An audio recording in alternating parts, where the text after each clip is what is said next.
not that kind of roll. Bisi, what's up, man? Welcome to the Bartcast. Oh, Bart. So nice to be here, man. We did it, baby. We did it. Third time's the try. We had to cross this bridge here 3 times to get here in the studio, but now we're in lovely San Francisco. And look at where we ended up. It was worth it, you know? This is better than my studio. This is the thing I'm learning about life, Hobart. If you don't rush things and you just let things happen the way they are, as far as the intention and is pure, like you want to do it.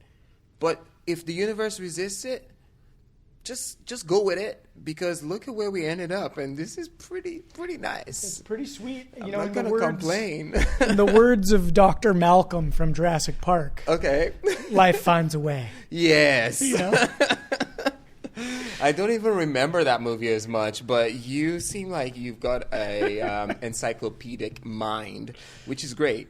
There's like 2 authors that I know that I can like recite everything they say, and then movies. Yeah, movies are emotional learning for me. I love that. You should put that on an NFT t-shirt. Movies are emotional learning. That's, as a cinephile, I'm a huge movie guy, so that really works. Yeah, I mean, I recently went back and watched Jurassic Park again because I listened to the audiobooks. Okay. A couple months ago. Okay. And the first one is so good. It's like I didn't even know they had books on Jurassic It was Park. A book first. Michael Crichton wrote it. Oh, wow. So it's all right. It's, I think that it's one of those cases where the book was good, but the movie really Steven Spielberg, John Williams score, they really knocked it out of the park. But it's an interesting book because, it was written in I think 88 or 89. Okay, that's a good time. Yeah, and it takes place in Costa Rica, where I went last year, so that was relevant. Okay. And then the other half of the book is talking about Silicon Valley. Oh. In the 90s, in the late 80s, and Right, biotech, and it explores a lot of the ethics of biotech and where Silicon Valley is headed. Right. I ask those questions all the time, especially being here in San Francisco, right? Like one of the projects I'm working on right now is we're considering that conversation of look at the unintended consequence of social media, and what does that mean? Particularly, one of the questions I spend a lot of time thinking about is, we are in the technological age. That means that every kid that's growing up today is going to have some job that is in the tech space or another. But in order to be in the tech space, we want to introduce them to these amazing technologies very early, but very early creates very addictive behaviors.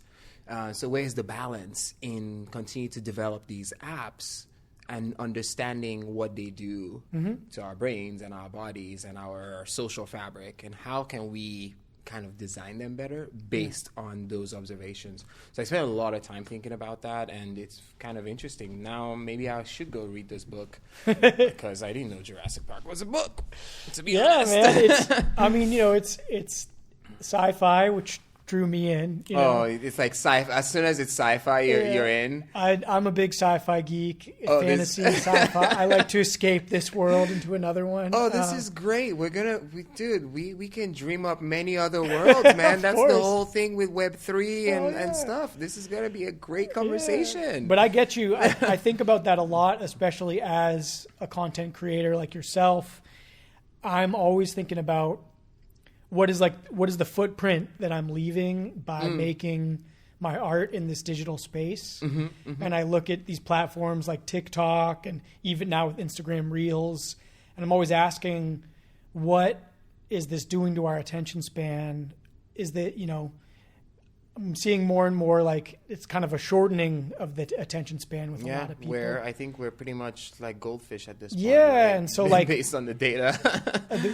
What I articulated for myself in my efforts creating art in this digital space, I'm trying to be like the small mom and pop hole in the wall organic natural food store of the digital realm. Oh, wow. I don't want to be Whole Foods. I want to be, Yeah, that's very interesting. So you're saying as a content creator, you bring this learning and you're like, well, you could watch this content But even your podcast is long form, right? Which is helpful according to the data on training yourself to be able to focus longer, right? Yeah. So doing more long form essays and long form content is I like that description. That's really great. I think it helps. And one of the things that I've really learned, because, this podcast started as audio only. Okay. I think the first 40 something episodes were just audio. Okay. And even though I was already a videographer when I started this podcast, I was very slow to integrate the video aspect. And now I love it. Like, it's an essential part of it. But in the beginning, one of the things I realized was that humans, we have such a shorter attention span for video than we do for audio. Like, interesting. I can sit back and listen to a 4-hour podcast. Yeah. No problem. Yeah. And it's not, I'll break it up into chunks, or I'll spend a whole day doing chores.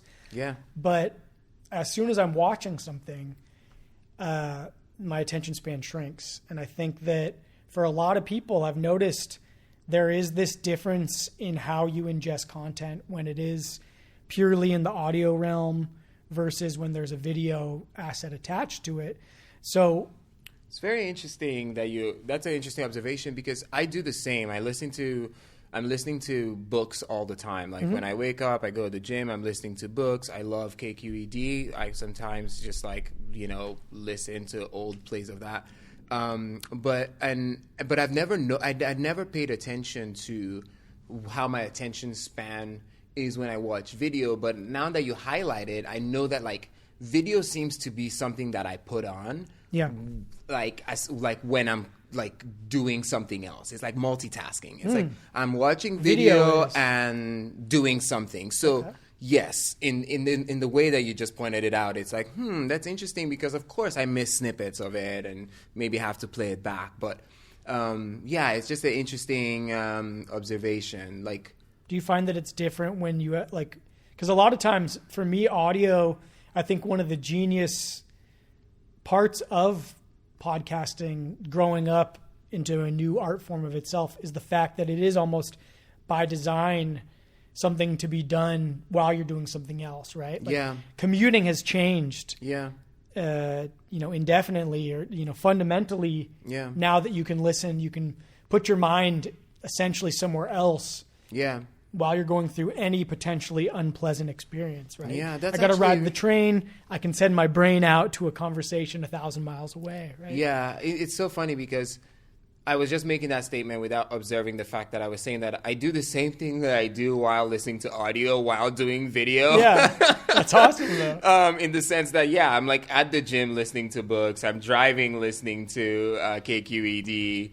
There's never one time when I'm listening to something in my ear where it's just staying.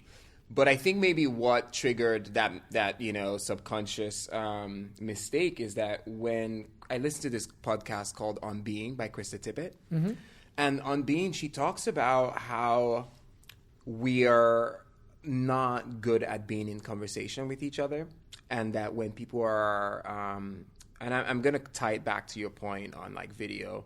So she's talking about how quickly we're waiting and almost ready to respond. And she's asking similarly to the conversation we're having is are we doing conversations well?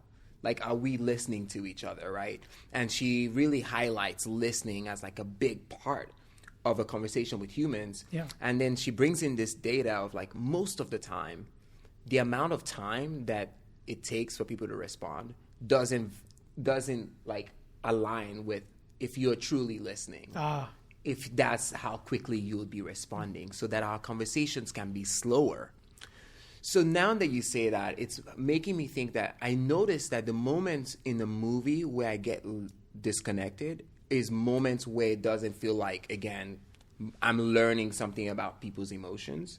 It might feel it's an argument time or some kind of weird moment where I feel this is unnecessary, I can skip this, or I can look away, I'm not going to miss something. It's almost like my brain fills in what's going to happen. Yeah. And I think it's that visual thing that I'm connecting to my inability to connect with or to stay connected to certain moments in movies. But I will observe for that moving forward.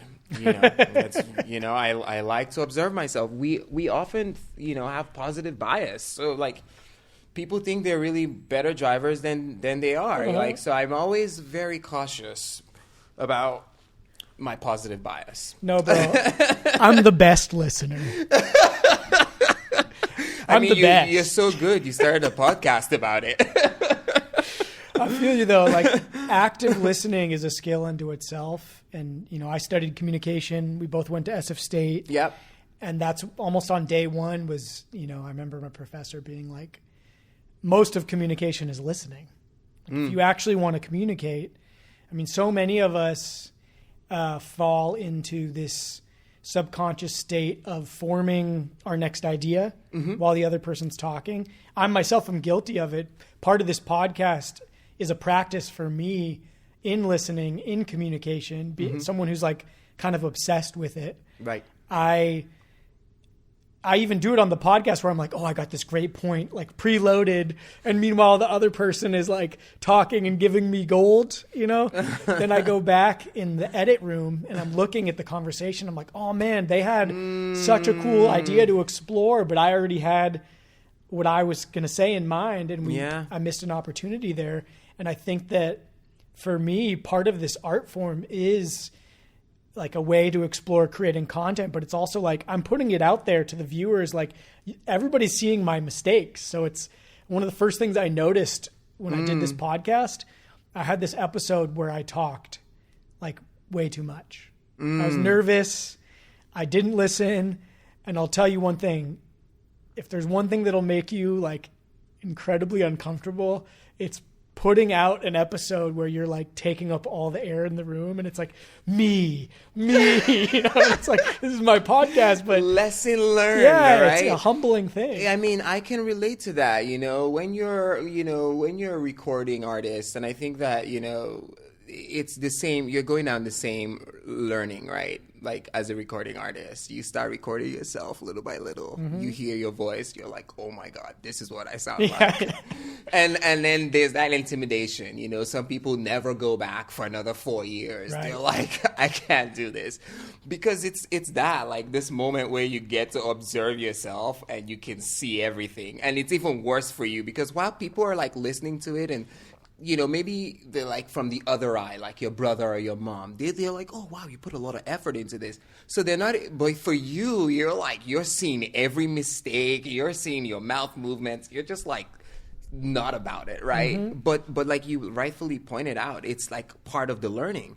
I don't think my singing would have evolved if I didn't get into the recording space. Yeah. And when I think about when I first moved here, bought a guitar, and just how much every of my roommate would laugh at me because, I was learning Beautiful Brown Eyes on the high E, which was just terrible sounding when I didn't care about tuning. Yeah. And then, and fast forward to being a street performer here in San Francisco and realizing that the evolution of the art is being able to like kind of document yourself and see where there's a mistake. It's very humbling. It's like you can avoid it, right? Because live, there's a lot of excitement.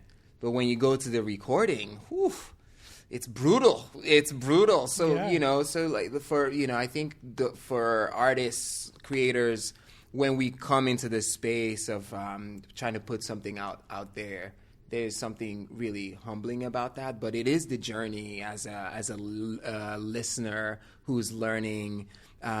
Because whether you're jamming, whether you're recording people, whether you're trying to like evolve the composition, it's all really rests on that skill set of listening. Like that's how you get better in our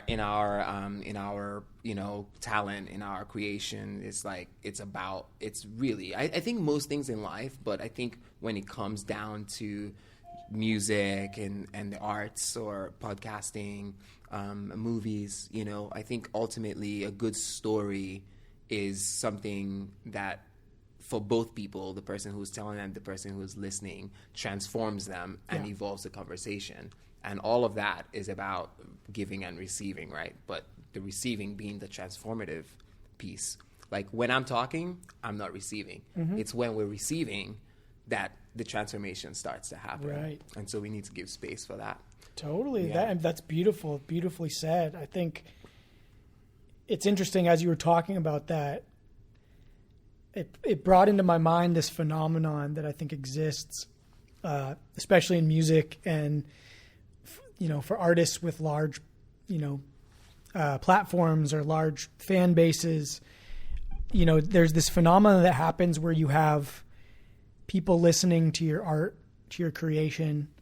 They're listening to that conversation that you just described, right? Mm-hmm. And identifying with it, through your music. I'm sure you encounter this. You meet people who know you first through your music, and then you meet them for the first time, and they're like, but I already know you. I've spent hours listening to your music, so I feel like, it's like there's all this built-up relationship already through your art. And then as the performer, I know like a lot of my friends who are artists who have platforms, they've had to learn a secondary skill set of like, how do I deal with sometimes a lot of energy coming from a fan or someone who's built up this very refined image of who I am through my music, but I'm coming in fresh. I don't know anything about them, right? So it's this kind of uneven dynamic. Yeah. I'm curious if you ever have that experience, how you manage that. Let me tell you a really good story. I have a great story about this. So this summer, we were in New Jersey. So flying from Vermont, New Jersey to New York and then back to San Francisco. So the flight got delayed. A lot of airlines were not prepared for everyone to just be back. I see in the moment as I'm walking back, I spot one of my favorite heroes, Masego. Masego is in the corner of my eye, and I'm like, oh my God, is that Masego? I'm going to go talk to him. Who's Masego, just for context? Masego is this amazing loop artist. He has I think the popular song is Tadao with FKJ. Half Jamaican, half white. Like, he's amazing. He's from Detroit, I think. Yeah, don't quote me on that. But anyways, I see him in the corner. The last time I saw him was like probably lightning in a bottle. He's jumping on stage. I love this guy. I love loop artists. I used to, Dub FX, Ed Sheeran, anyone who can loop to me has this other spirit where the music is where they start. Like, I feel like in order to be a loop artist, music is like in your brain all the time. Anyways, segue. I see Masego. I walk up to him. I'm like, Masego, are you Masego? He's like, yes. I was like, can I take a photo? He's like, no. He's like, we're just right here. Like, let's have a conversation. And wow. In that moment, I was just like, oh my God, he's right. I just walked up to him, perfect image, let's get a photo, because that's what you do when you see a perfect image. And he's like, no, we're right here. Let's have a conversation. Yeah. And that brought me back to earth. I came back down and I was like, oh my God, hey, Masego. He's like, tell me about you. And I was like, dude, like, I'm a musician. He's like, what? Like, and then, he's like, give me a playlist. My flight is delayed, so I'm heading out to Lisbon. We ended up talking about, like, looking for home, because I told him I'm heading back to San Francisco. That's my home. And he was like, San Francisco is your home? I'm like, yeah, I'm from Nigeria, but I've lived here long enough now. Like, I really call it my home. So it ended up being, like, such a different conversation than it would have been. Like, I would have, that's going back to that social behavior, right? Like, I'm like, oh, cool person. He probably doesn't have time for me. I'm going to be polite and take a picture. And the intention was completely different. He's like, oh no, like, don't take a picture, talk to me. Like, that's what I want. So that's really beautiful. And I think in my experience, I think just naturally, I love people. So if someone comes up to me, I'm generally gonna be like, what's up? Yeah. I'm just like, I just get so energized by meeting people.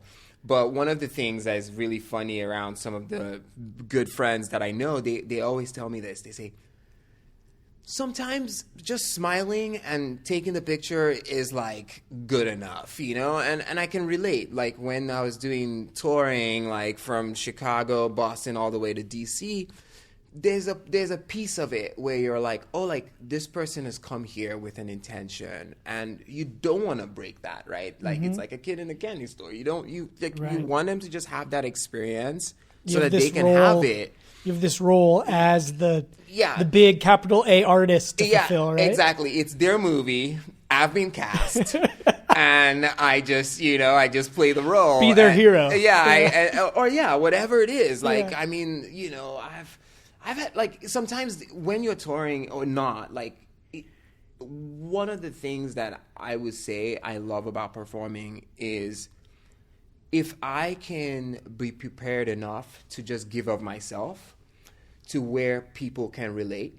And what happens when that magic really gets sparked is that the conversations or the pieces of people that they reveal to you, priceless, right?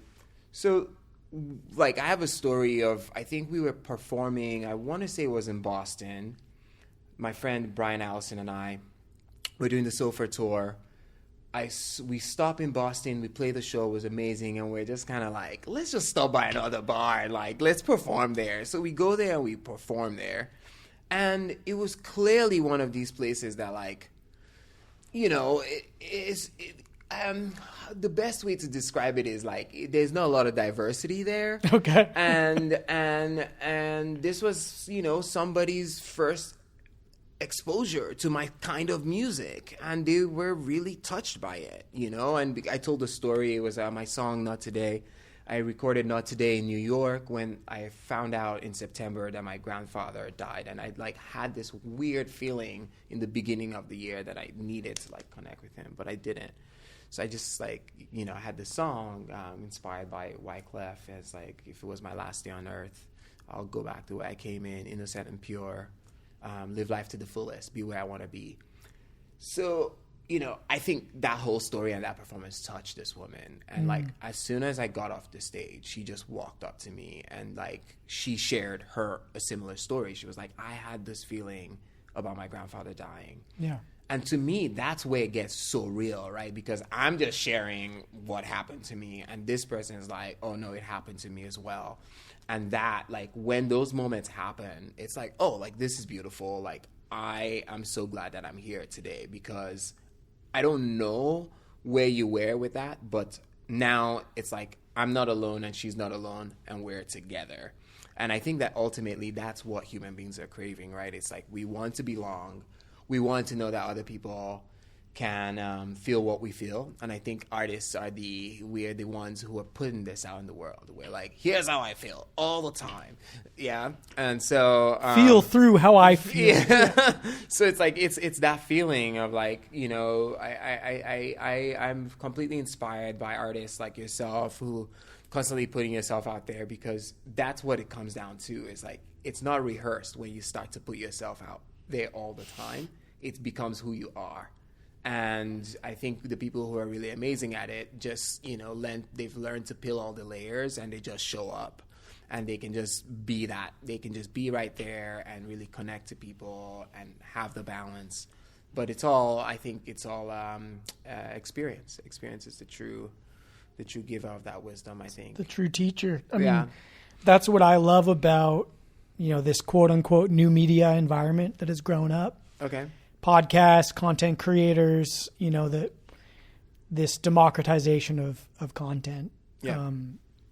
At least for me personally, and the artists that I model myself after, the coin that I'm paying for, the coin that I use to pay for people's attention is genuineness. Okay. And I think that in the modern content sphere, my favorite artists are ones that are marketing themselves based on, this is me. I'm not putting on an air. I'm not changing my voice to sound like a different type of person. Right. Unless I'm doing it for effect. Right. But there's, like, this level of genuineness of, like, this is who I am with all my flaws. Right. I'm going to, we all have a public persona versus a private persona, but part of what's so attractive about this medium for me, about podcasting, about videos, it's like saying I'm not a finished piece. I'm a work in progress. Absolutely. So come along with me on the journey. Yeah. And maybe I can inspire you, and maybe you can learn through my experience and use that to answer some of your own questions. That is so powerful. I think that it's interesting that you say that, because while I'm reading this book, The 8 Paradoxes of Leadership, and one of the things that they highlight in that book is this ability for leaders to, either when they're authentic, like you're saying, to really be able to make mistakes and be and accept their flaws and still be respected, versus the opposite, which is the leaders who don't do that, they don't inspire people and they're not respected, even though they are trying to have a polished view. I see myself definitely as an artist that is still in progress. Keep going. You stay where you are. I'm just going to turn the mic a little bit so it faces you, but keep going. Yeah, I see myself as an artist that is still a work in progress. I think where I get excited with the new technologies that are emerging is being able to, I recently released an album as a VIP pass, and that was a cool way for me to be like, hey, I have an album. It's not a Grammy Award winning album. It's just an album. I don't want to put it on Spotify for 99 cents or less. I want to give it to people in my community who know that I've been working hard at this, who want to support me and can buy into it. And that to me was really rewarding, to be like, I don't have to be, Taylor Swift, for people in my community to value my music and to be able to support me and, do something that I don't think even 2 years of income on Spotify would have reached that. So thank you, Drop Station, for giving us a platform where we can do that. But to that point, I think that it's going back to what you were saying about communication. And this is a question back at you, okay? Because now you've opened the floodgates about flaws, so we better talk about some flaws. Let's dive in, baby. Let's dive in. So because this idea of a public persona and a private persona, I think it's a very black and white thing, and I'm kind of one of those people that I'm always thinking about the gray area, which is there's a time and place for everything, right? Mm-hmm. I'm not gonna start talking about a very sad story at this type of function, and it might be appropriately my story and something that might be important for people to know about me, but maybe that's not the time and place. But I think that sometimes I find that half of my flaw is maybe being too empathetic. So in the sense that I will probably ignore saying something because I'm worried about how it's going to influence or affect other people. Mm-hmm. And I find that sometimes when the truth needs to be said, it just has to be uncomfortable. But I'm not good at those moments. I'm not like a director like you. I don't know how to break those moments and come in and be like, you have to know this, or I get smaller and smaller, and I'm just like, I keep counting it, and I'm just getting smaller in the room, and oh, that was the moment. Oh, you missed it now, and then I just flawed. Negative emotion. Why didn't you say it? And then I go home and I'm like, oh my God. And then for a whole week, I'm introverted, just mad. Why? You had the moment. That was it. So that's one of my biggest flaws. What's yours? That's mine. Well, I have a bit of that myself. And I'm going to answer your question with another question as we play this verbal tennis. I think that, one of the things I noticed when I moved out of I come from a small town. I grew up in the North Bay, and is that Humboldt? No, just up in West Marin County, right. Okay. Where the Ewoks live, in the redwood trees. Nice. But when I moved to the city, when I moved to San Francisco and went to university, I ended up living in a house with a bunch of East Coast people. Okay. Massholes, if you will, from Massachusetts. And I became immediately, aware very quickly about the difference in the tradition of their communication style. Here in California, we're like, everything's chill, man, no problems, positivity, like, no, there's no issue, like, even when there is, right? The tendency here is to try to maintain this comfort in the social dynamic, where we're like, no, there's no problem, you know? And then we go talk shit with our friends, right? And meanwhile, I'm encountering these new people that are like from the East Coast, and they're like, hey, I have a problem. I'm going to tell you right now. I don't care if it hurts your feelings. Let's get into it, you know? And in the beginning, I got my feelings hurt a bunch of times, and I was like, you guys are being dicks. Like, this is so abrasive and aggressive. But over time, I started to come to really appreciate that dynamic of communication, because whenever there was an issue, it would be spoken about, even if imperfectly, even if I had to get through my emotions of feeling attacked. Right. Nothing would fester. We'd get through it, and then we'd move past it. And I felt like I always knew where I stood with these individuals. And by doing that practice, we were able to get to a deeper level of intimacy with each other. Nice. And so, I don't think one is better than the other. I think that there's things to be learned from both traditions. And so you're saying basically, whenever I have any issues, talk to you about it, you go fight them for me. There you go. And then you come in tough, and then you give the hug. You know what I mean? You come in tough, then you give the hug. But my question for you, and this kind of will move us in a direction that I want to get to, coming from growing up in Lagos, Nigeria, coming to San Francisco, I'm just curious, when you're thinking about your methods and your traditions around communication, what were the differences for you, growing up in a very different culture and climate, and with, I'm sure, different traditions around communication, and then coming to San Francisco? Can you explain a little bit about how those two cultures and areas differ in the way that people talk and connect with each other? That's a very good question. There's a funny joke about Nigerians being like, a Nigerian, in order to form rapport, will ask you something that seems obvious, like, are you talking? Or, hey, are you eating? And you're like clearly eating, right? So there's like, and it gets even more nuanced. So I'm Yoruba, and the Yoruba people are they're more in the southwest region. But if you were to take out the colonial map that was drawn in 1893 and to look at the larger tribe of the Nigerian empire, or the Yoruba Empire, I should say. The Yoruba Empire kind of goes a little further out of that boundary all the way to Togo. And so I bring being Yoruba to emphasize some of the cultural details I'm about to highlight. For one, you don't grow up feeling like you can say much, because in my culture, and I don't say that like a bad thing, it's just like a social fabric. Like, you generally wait till you're spoken to by the adults.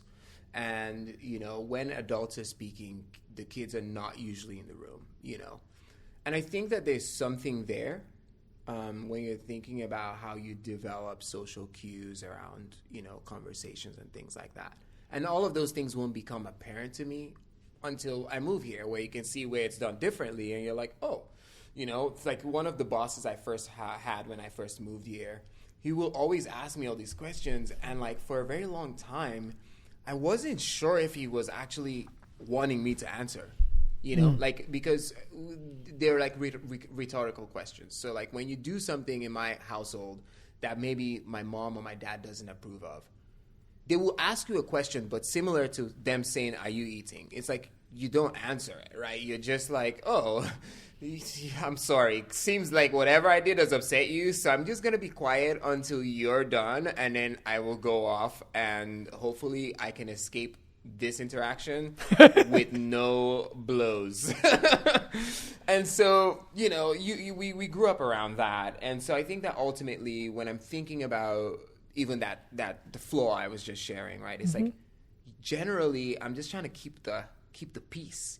I'm like, yeah, throw it on me. You can be mad, but I am not allowed to be You know, you can be frustrated, but I will take it and digest it, and like in like 2 minutes I'll probably be dancing and we can all just forget that it happened, you know. And I think that it's helpful to think about like what, you know, like in my family setting, it's helpful, right? Because those are the personalities, those are the people that I grew up with. But I think, you know, as you come into the real world where you're interacting with other people, I've had to learn to change that behavior. And I've had to think about ways to like work around some of those habits, because it's a habit, right? It's not necessarily true. If I breathe in and breathe out, I'm like, okay, well, it's not my mom or dad in front of me.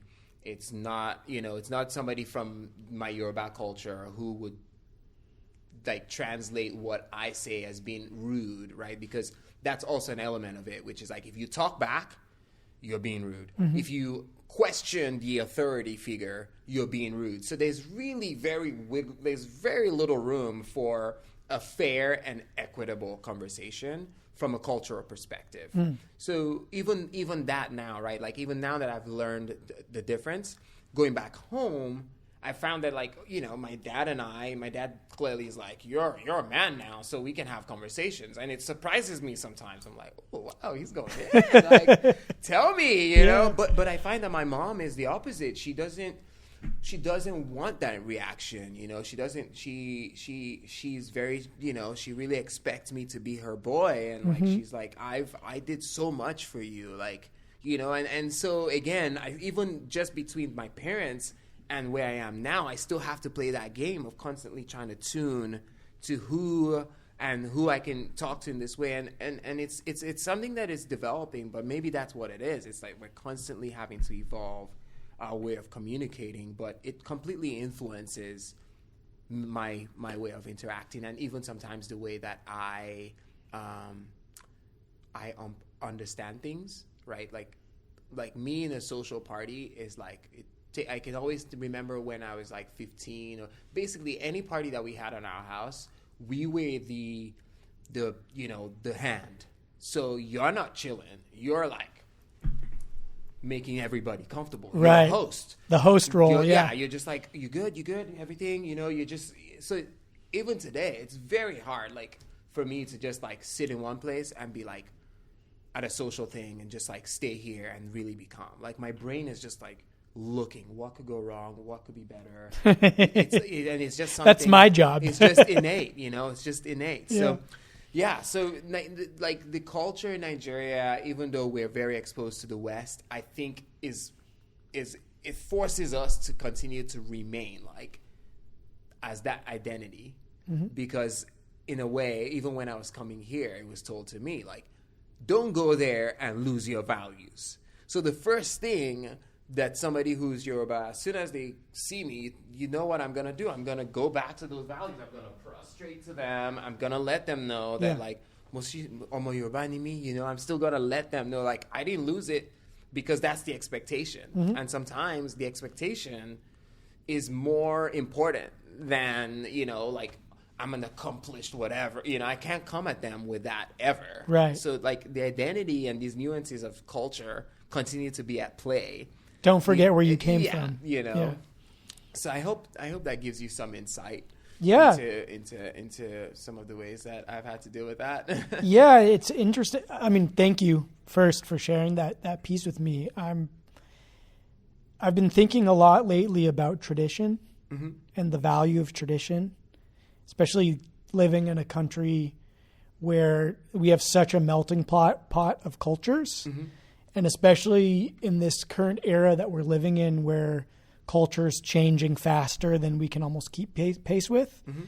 I've seen in myself a newfound respect for tradition, for the value of tradition, for the accumulated wisdom that's handed down intergenerationally. And I think that sometimes as Americans, we can get so obsessed with change for change's sake, with the pace of change, with with progression, Like, let's always be pushing. Let's disrupt. Like, I mean, we live in like the center of disruption right here, right? Yeah, capitalism. And people get so excited by like, let's just change. We sometimes can forget that value that, you know, part of tradition can be restrictive, right? If it's out of balance. Yeah. Like you just described, maybe it's hard to break through. Like you're getting misunderstood when you go back. Like your excitement and openness that you've gained from coming to a place like this is getting misinterpreted as a lack of respect for the tradition or for your mom or for, you know, and so it's our duty as intercultural personalities to figure out, okay, how do I switch so that I can communicate that respect? Yeah. And I think part of that is honoring that this tradition exists for a reason. There's a reason why this practice survived and was handed down hundreds, if not thousands of years. People figured out some value in it. Yeah. And in my own life, as I grow and as I connect with more people, as I become more of like a man or whatever, and I try to like sculpt my character, especially as I'm putting myself out there, my image out there, I spend a lot of time thinking about what are my values? How do I get more clear about it? How do I communicate those so that people can understand what I care about and who I am, so we can connect if we have an alignment of values. And if we don't, if our values misalign, how do I better understand that misalignment so that I can learn from it? Because everybody's got a very good reason for feeling what they feel and believing what they believe. Yeah. Wow, that's a good one. That's a really good one, because I read a book like maybe 2 weeks ago called Writing Your Personal Manifesto. And it's cool because when I was reading this book, I was like, oh, like that's actually great. Like you actually, like it makes sense, you know, because from a leadership standpoint and an entrepreneurial standpoint, when you're leading teams, it's always, they say you got to write all the goals, like make sure everyone knows it. So put it everywhere, you know, stuff like that.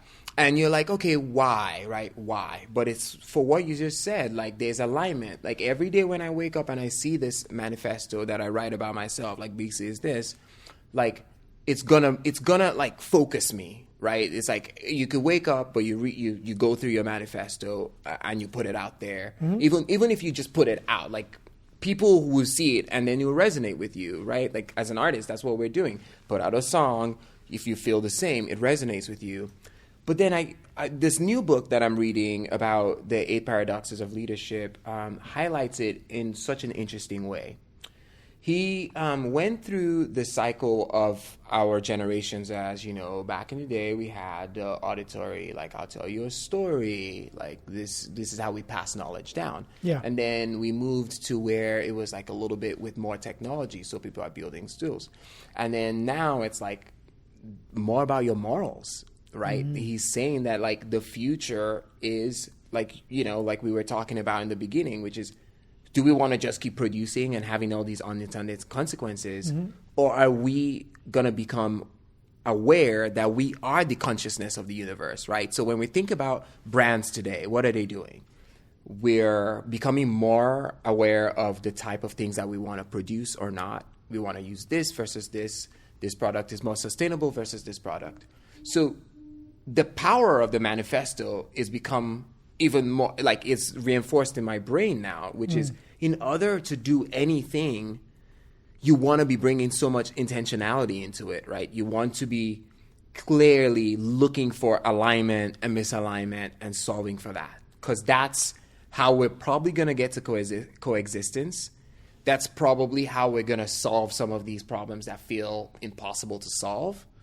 And that's probably how we're going to develop more technologies that will hopefully be more humane than we're developing it now. So that's very powerful that you just highlighted that, because I didn't realize the power of a manifesto until you just like PR'd it. So let me ask you a question. Sure. So what are some of those, like maybe if you were to like give me, you know, to write a quick manifesto, but maybe do it in 2 sentences. How would you summarize, you know, what it is that you're standing for, right? That's what it is. Like our manifesto is like principles that we stand for. that we align with? What do I stand for? Dang. It's not a provocative question at all. Who knew that the Bart cast was going to get deep? Right. Well, let's go deep then. I think I'm going to answer this question metaphorically. Yeah, that's fine. That's fine.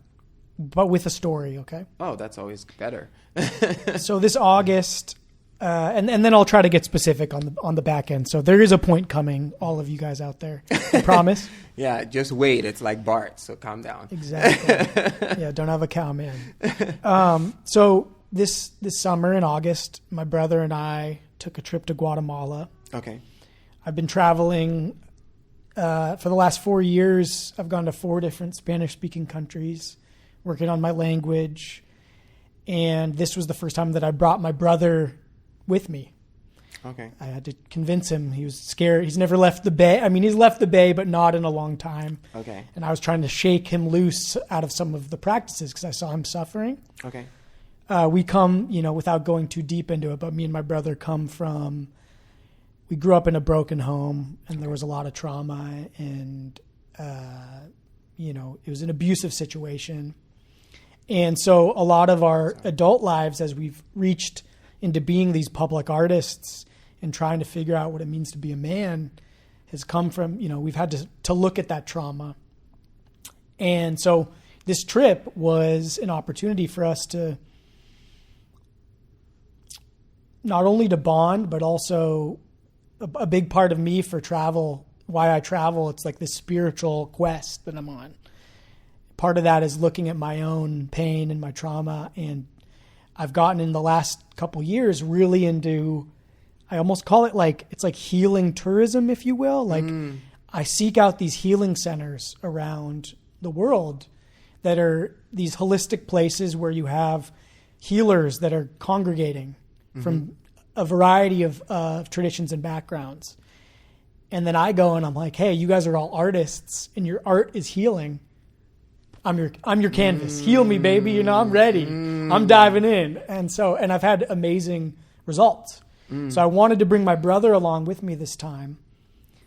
So we go to this beautiful healing center on Lake Atitlan in Guatemala, this magical place, this Mayan hub of spiritual energy. You can feel it right when you get there. You're like, whoa, there's some stuff going on in these hills. Like, wow. I could feel the energy. I could feel the spirit world, without getting too woo, just I could feel it there. Almost like this membrane I was pushing up against. And at this healing center, there was this old woman. A lot of the healers were like these beautiful yoga girls. I do Reiki, I do massage, I teach yoga. Amazing people to be around, right? And then there was an older lady, in her 40s, 50s. Kind of this matriarch of sorts. And my brother booked a session with her and had this amazing conversation. So I was like, I got to experience this. Let's do it. And I sit down, we talked for a couple hours, and I find out that she grew up in rural Australia. She never learned to read until she was 25. So if you think about it, most of us learn to read when we're what? For me, 6, 5, I learned to read young. Some people later. I think I was earlier. But very young, I was already attaching words to ideas. Yeah. Everything was based off linguistics. Right. And I'm talking to this person who didn't get that. She, when I'm thinking in words and sentences. She spent her first 25 years not doing that. So just imagine the way that this person's making thoughts. We'd be in the middle of a conversation and she'd be like, I just received a download from the universe. Here we go. Let's explore this. So I'm talking to her. We're in the middle of it. She's doing tarot cards. She speaks in metaphors and archetypes. And I have this thought that pops into my head. And I look at her and I say, Robin, I'd like to ask you a question if that's all right. She's like, okay, what's your question? And I look her in the eyes and I'm like, Robin, can you give me a definition of the devil? How would you define the devil? One of the key archetypes in Western civilization, right? Right. And without missing a beat, like no time at all, she looks me right in the eyes and she says, unexpressed love. That's what the devil is. And it was like, I got hit by it, you know. I was like, wow. Because it was like truth speak. Yeah. In that moment, I was looking in her eyes and I realized like this was like a direct idea straight from the heart, where it became so clear to me that it's like when you learn a new idea and there's no like, it was able to take root without me needing to filter it through intense analysis. Like, how do I feel about this? Does this make sense? You know, it was like, yeah, in that moment, I'm like, yeah, that's what it is. It changed my perspective. Yeah. And so when you ask me what I stand for, at this moment in time, in this little corner of the universe, my own, you know, avatar that I am of the spiritual, great universal energy, what am I trying to do? I'm trying to do the work in my life as an individual and as a interdimensional finger of some greater consciousness at getting better at expressing love and moving past my pain, the trauma that I've experienced in my life, the things that make it harder to live with an open heart. Wow. The moments where I get scared and I tighten up and I'm not able to make the people that I'm interacting with feel the love that I inherently have for them. Yeah. Because I love people. I love humans. Yeah. I love the animals. I love the ocean, you know. But I get caught up sometimes in the pain or in the things that make it hard. So that's where I'm at. You know, that's kind of the root value is, how do I get better? How do I love more? Yeah. How do I open my heart so that I can express this love that I feel, you know, and make other people feel it that I encounter. That's really amazing. That is just beautiful. I'm so glad I asked that question.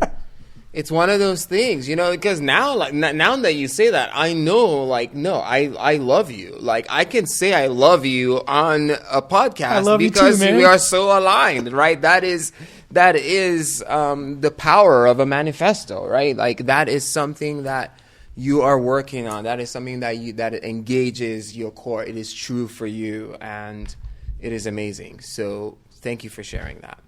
Thanks for asking. I love so much the way that you went into that. You know, admitting family, like we often can forget, like, and the reason I'm happy that you brought that up, right, is that, like, we can answer a lot of questions from different times in our lives. But I think there's something beautiful about going back to the origins, to, like, where that wound first came from. Because whether we know it or not, subconsciously, that wound, that inner child is always there. And it's usually, you know, what we're trying to, like, get through this life, kind of like healing, you know. It reminds me of this song, and I don't know, there's like a weird part of my artist's lifestyle or life where I was just always, I just always had this thought of, like, what if aliens were amongst us? And I developed that thought long enough to start to be like, we're all kind of like worlds within ourselves, right? Like, when you think about all the different things that influence us, like our childhood, how many parents you had, how many parents you didn't have, you know, even now there's research on, like, the epigenetic effects of who your parents were, right? So, like, we're just these worlds and stories onto ourselves.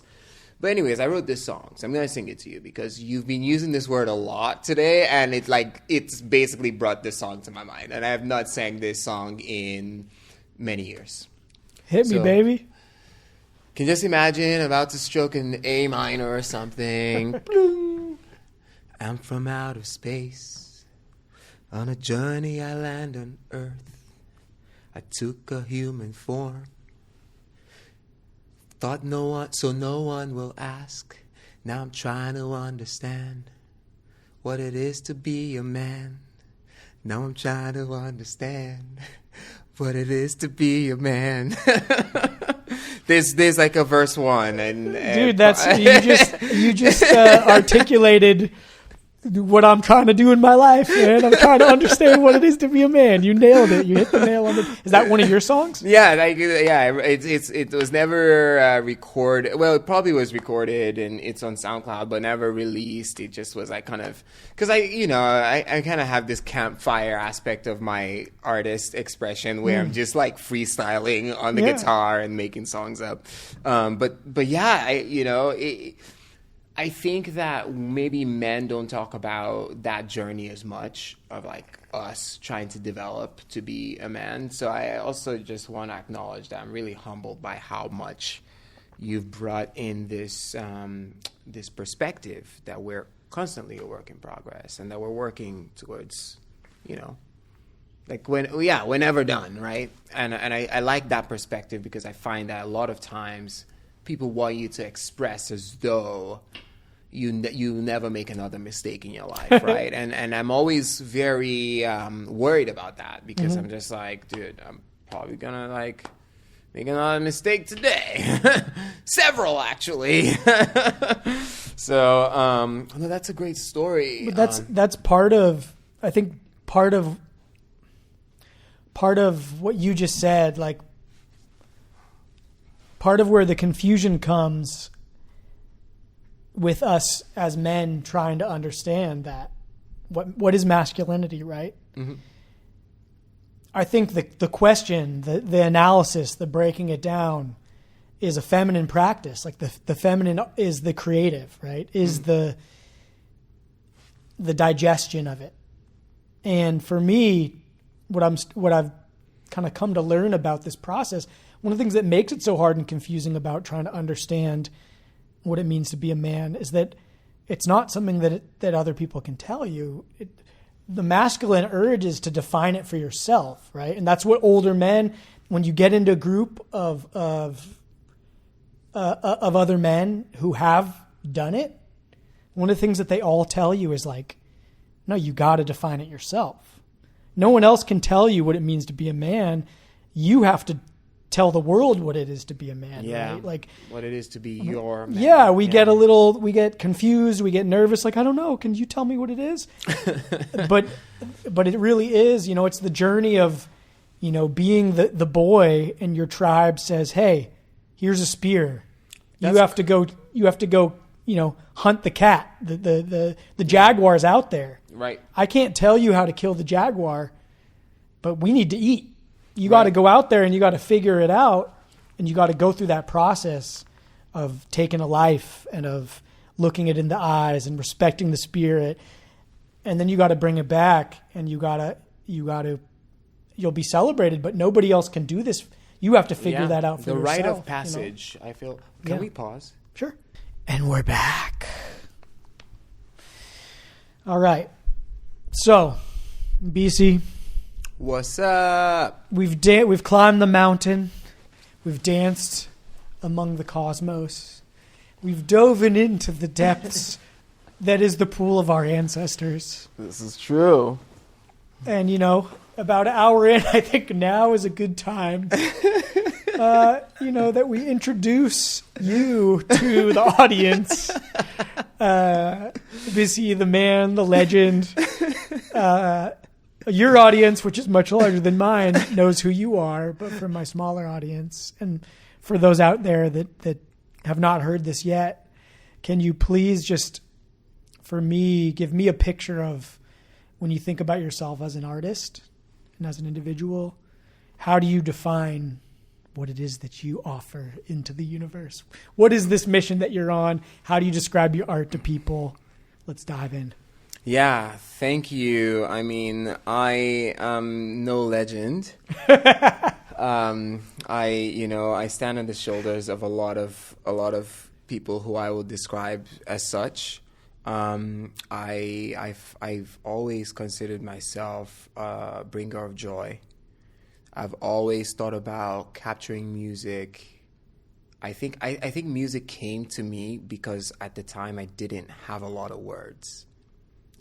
Like we were expressing earlier, it's like they're very few.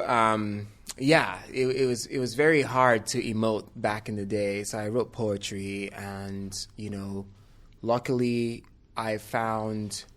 I always say that my work as a fusion and a world music artist is just learning and bringing these cultures that I interact with to be the intersection of movement, philosophy, and positive transformation. And in that mission statement lies bringing people together with sound, sharing our collective pain. My first album was called The Church of Experience, singing, sharing our humanity with each other under the space of music, and then using that healing to collaborate and go back into the world and transform. And that could be personal, that could be collective. And so I say that to mean that I like making music that people can dance to. I like making music that people can sing along to. And I like making music that speaks to or that gives voice to the voiceless. And when I think about my music, that is usually where I'm coming from. It's one of those spaces. How do you describe, for someone that's never heard your music before, like, how would you describe the kind of music that you make to them? Like, what's your genre, or what's your... That's a good question. I mean, again, it's always changing. Mm-hmm. When I first started, I was covering a lot of pop songs and reggae. Okay. Timbala Jediah, Bob Marley. Those were the first tracks that I started on,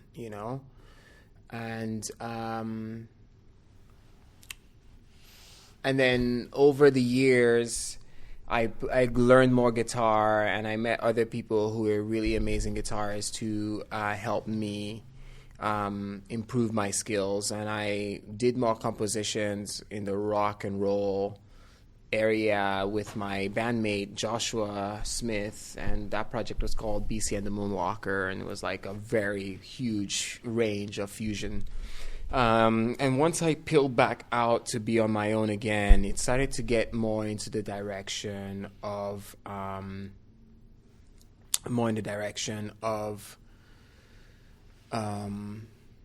Afro beats, Afro pop, Afro soul.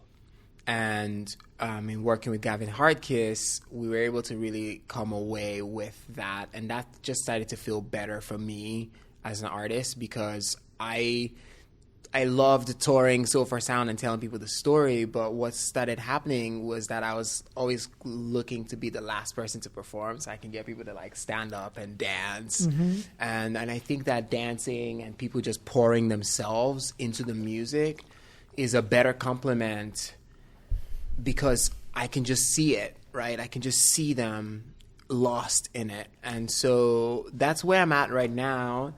And every once in a while, when I pick up Ableton to try and write a song, I will always kind of randomly make a drum and bass section. Mm-hmm. But it's never been released so far. But I just want you guys to know that sometimes I will have a drum and bass section, no matter how beautiful and melodic whatever I'm writing is. Can I ask you an Afrobeat question? Yeah.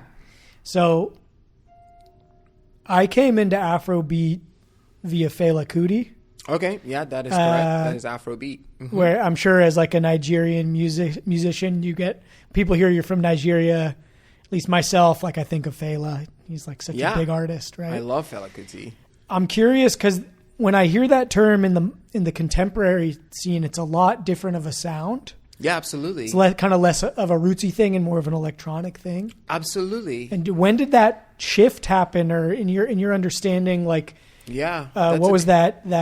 Where did what would you call like the kind of classic Afrobeat stuff in the contemporary sense? Is there a difference in how it's described these days? Yeah, absolutely. I think the Afrobeats is not even a genre, whereas Afrobeat is, right? So Fela Kuti, 60s Afrobeat, the polyphonic, big band, polyrhythmic section, it's a fusion of jazz. Like, that is a genre. Afrobeats is more of a popular culture reference to the fusion of the different African sounds because of the technology, like you rightfully said. So that's more of a 2000s thing, and it's not describing a genre, because there's still soku and mondial. Like there's still, all of these African genres that are very specific to places in Africa, but Afro beats kind of has become like this. It's more about describing the technology as a way that's united. Kind of, it's almost like the technology allowed us to build something else. So now we're calling that umbrella term Afro beats. Awesome. Yeah. So it's the S that's the difference. It's just you take out the S, and we're in a genre that we can timeline with Fela Kuti, and you put the S, and now we're in the Wild West, where it's everyone who is making something for the West to hear with electronic music. Yeah. I love that. Yeah, because like Afro beat. I'm kind of old school, I love like the old rootsy kind of. Yeah, I love that about you. Like walking into your pad, I was like, this guy is setting the tone, tradition. And so my brother used to play in an Afro beat band, and my friends in this band Lagos Roots, which is a Bay Area Afro beat band. But I always wondered, because I remember you ever go to Baobab, Cafe Baobab? They give 10% off to my VIP pass holders. Awesome. Yeah. So like when I was in my, mid-20s going to SF State, I'd go out to Baobab a lot, funk night, and I remember going out and being like, all right, Afro beats like Fela. And then I got there and it was like much more of a contemporary scene, which was still awesome and cool.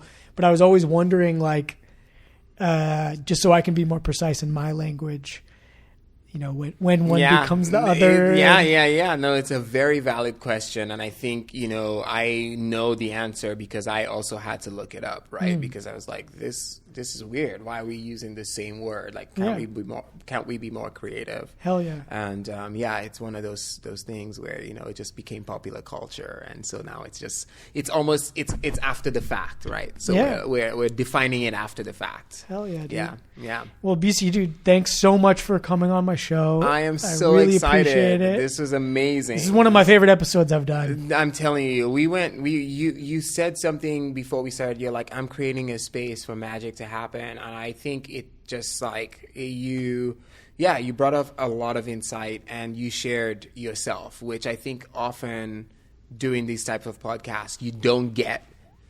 that type of like kind of shelling and like getting into some deep stuff. So I'm really stoked, because I'm sure that my audience would love this, because I don't think they've heard some of these things from me, and I think they would love it in getting to know you and some of the things that you pay attention to as a creator, and just your manifesto. We even know each other's manifesto now, bro. That's amazing. You just described what the art is for me, right? Like when I say, I think podcast, just like Afro beats, is this umbrella term. And, we opened this conversation with communication. And to me, it's this very specific form of communication in the way that I think about it. And when I'm trying to describe what I do as an artist, and I use a term like podcast, people have all these ideas because there's so many different types of podcasts. Yeah. And so for me, it is this kind of like alchemical process of the two of us getting safe enough and vulnerable enough to go to a place that's really deep. Yeah. And doing it, in the content sphere, giving people a window into what genuine connection looks like, giving examples of what that looks like between artists. And thank you for showing up. It only works if you bring your genuine self. Thank you. Which you did today as well. You made the space. And so I think I want to end it with a special thing, which was the first thing. I don't know if you remember when I asked you to come on my podcast. The first thing you said to me was, well, are we going to do hot sauce? So, Bisi, my friend, for coming on my show, I have a gift for you, which is my favorite hot sauce in the whole world. This is Marie Sharp's. It's this woman, Marie Sharp, is from Belize. Oh, wow. My family Belize is very important in my family history. My mom and my stepdad met there. They were both leading trips of students. They met on this island and fell in love. And when our families combined, they were doing these trips every year, and they would always bring back hot sauce. and our family became addicted to this hot sauce. This is why I can eat spicy food, because we put it on everything. Wow. It's the most delicious hot sauce I've found. I am so grateful. So I give it now to you, my friend. Wow. You remembered. Thank you. Yeah, wow. And, now the journey continues. The journey continues. I can't wait for you to get addicted like I am. Thank you. I already have one hot sauce, which is also a habanero sauce. And if this is the best one, then I think it's only fair for me to kind of jump on the train and be just as addicted to this one. I owe you one, though. I shouldn't say I owe you one. Sorry. I'm so grateful. Here's what you got to do. The next time you go home to Nigeria. Okay. You find the one there. Oh, you want one want that's the real local. deal. You're like, don't give me no trader. Okay, deal. I want to experience what you guys have in your culture. You know? Atarodo is not easy, my friend, but you asked for it, so I will bring it for you. But thank you for this. This is really awesome. Dude, thank you so much for coming on. How can people find you? Yeah. So right now I've just launched the second, guys, not everybody who's hosting a podcast brings you a gift. So please forgive me for being so excited and just in awe of this man right now. So I've launched a new VIP pass, which is so incredible that DropStation has provided me this avenue to be able to provide value to my community, where whenever I'm performing, you can come in as a VIP, you can bring a friend, you get my album that has not been released anywhere else. And all of this is packaged into a pass that you can get on my website today. Okay. That's very rare. A lot of artists only rely on releasing things to streaming or bands in town just for the album. But to be able to package something, a product that artists really love, is super, super, super special. Can you expand on that a little bit? I've just never heard of this. Yeah, it's more in the Web3 space, and being able to provide passes is a way of thinking about non-fungible tokens as an asset, right? So when you own this asset, you can show it and it's verified, right? I think it's like having a ticket, to a plane, and as soon as you download the ticket, it shows, this person has paid, and you can scan that QR code. It works in the same way. So you go on the website, you buy this thing, and then you create your account, and now it's in your wallet. So anytime you're at a show, you can just show it, and they can see it. It's not like a fake thing. They can see it's a verified QR code. And so that's one of the exciting things about the technology and what it's going to allow us to be able to do. And things are built on the chain. It's easy to verify identity. It's easy to verify ownership. And so that's how this has been able to come to my fans. And I hope that people can support in this way, because it's really like giving an artist an opportunity to do what they love doing in a way that they can do it, not struggling, especially when you live in a town like this. Yeah. Is the pass itself the NFT, or do they purchase an NFT that comes with the pass? Basically, we're just not calling it an NFT, because I think that word confuses people, right? Because you're just like, what is this thing? But the reality is that an NFT is just like when you buy a house, right? The bank buys it. Your house is always an asset, but it's not a liquid asset, right? That's what an NFT is. It's something that is valuable, but it's not like money. It's just the opposite of that. So the value is these things: the pass, being able to bring a friend, access. Okay, that's the value. And so I think if I take out that word, it's easier to explain just the value and what it does to people. And so I hope to see some of you as part of my community, because it's really been special. And I'm at Bisi, BUSYBISI.com.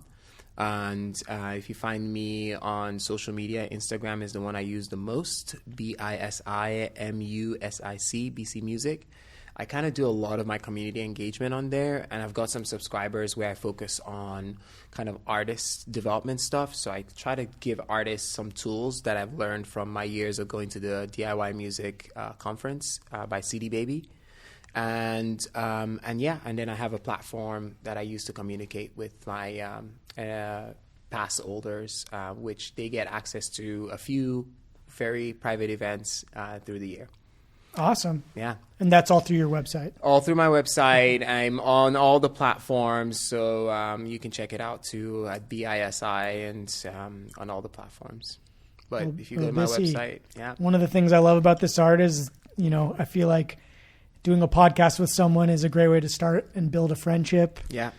Just like you said earlier, I love you, man. Thank you for coming on. Love you too, bro. I'm stoked to have a new friend. Let's do it. We love all you out there. Thank you for watching and tuning in. Check out Bisi. Thank you. And until the next time, man. Ciao, ciao.